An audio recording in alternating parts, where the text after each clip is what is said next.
Hey folks, welcome back to the channel. आज हम discuss करेंगे एक फंगल डिजीज़ के बारे में जिससे कि बहुत से फार्मर्स परेशान हैं। उनके ऑर्चर्ड में बहुत ज़्यादा ये फंगल अटैक हो गया है। तो फंगस डिजीज़ का नाम है पेपरी बाग, जिसे हम सैपी बाग भी कहते हैं। ये एक फंगल डिजीज़ है जो कि टर्मेटस वेसिकुलर नाम फंगस से होती है।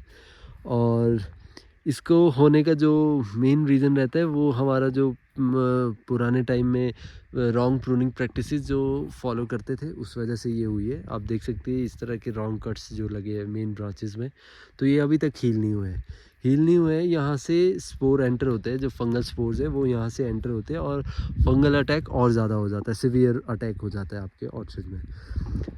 तो इसको आइडेंटिफिकेशन के लिए एक तो आपका ये रीज़न है और दूसरा रीज़न आपका ड्रॉट भी हो सकता है। और डिफरेंट टाइप ऑफ जो स्ट्रेस प्लांट को होते हैं उस तरह से भी वो जो स्ट्रेस को इंडिकेट करता है, तो वो पेपरी बाग कॉज कर सकता है। वो स्ट्रेस वाटर स्ट्रेस हो सकता है, न्यूट्रिएंट प्रॉपरली अवेलेबल नहीं है आपके ट्री को, वो उस तरह से भी होता है। और नाइट्रोजन एक्सेस हो तो उस वजह से भी पेपरी बाग कॉज हो जाता है। तो इस तरह से ये पेपरी बाग कॉज करता है। और इसकी आइडेंटिफिकेशन के लिए क्या रहता है कि ये अपना जो रेनी टाइम है, रेनी सीज़न में ये जो फंगल अटैक जहाँ पर हुआ है जिस पोर्शन में, तो ये जो पोर्शन है ये स्पंजी फील होता है। और लाइकवाइज आजकल हम जैसे देखें जनवरी में, तो ये इस तरह की पपड़ी सी बन जाती है जिसको हम पेपरी बाग कहते हैं। ठीक है, ये इस तरह से हम इसको आइडेंटिफाई कर सकते हैं।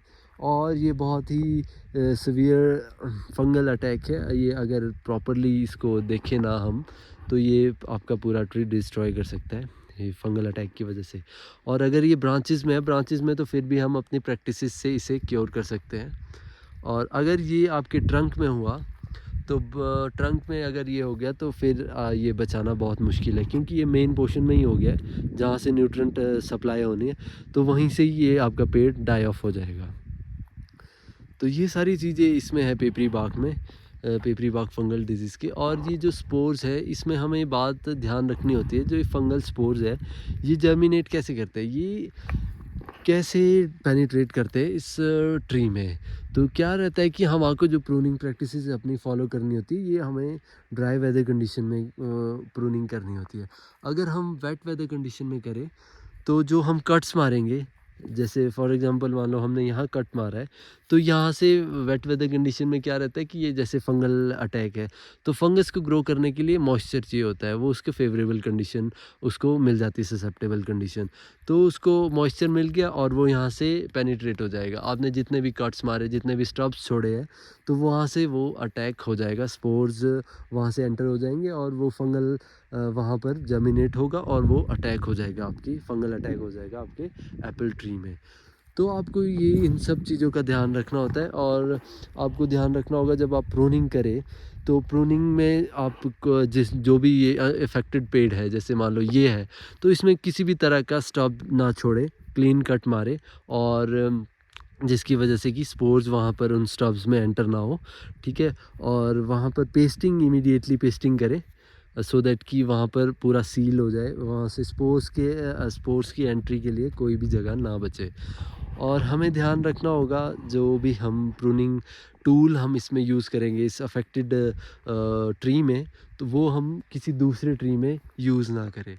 अगर हम इसको उसी को ही यूज़ करेंगे, तो वो जो ब्लेड है हमारी, वो स्पोर्स के अटैक में आई है, तो वहाँ से वो फंगस, आपको पता है, वो डिफरेंट मोड से ट्रांसफ़र हो जाती है, तो वो फिर वही फंगल अटैक आपके दूसरे पेड़ में भी हो जाएगा।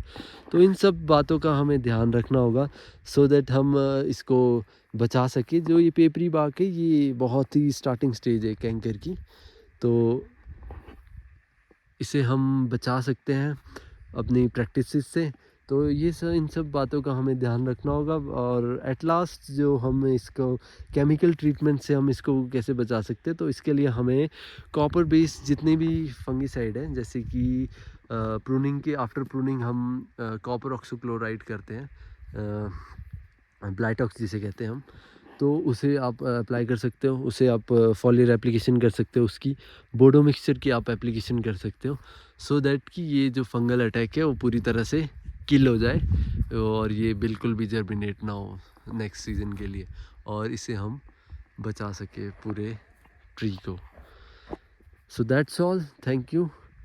आज की वीडियो में इतना ही। आपको वीडियो अच्छी लगी हो तो लाइक शेयर कमेंट करें, और जिसके भी ऑर्चिड में ये डिजीज़ है तो आप उनके साथ शेयर कर सकते हो ये वीडियो, सो दैट वो भी अपने ऑर्चिड में इसके अगेंस्ट प्रैक्टिस करें, सो दैट वो भी अपने ऑर्चिड को बचा सके, इस फंगल अटैक से बच सके।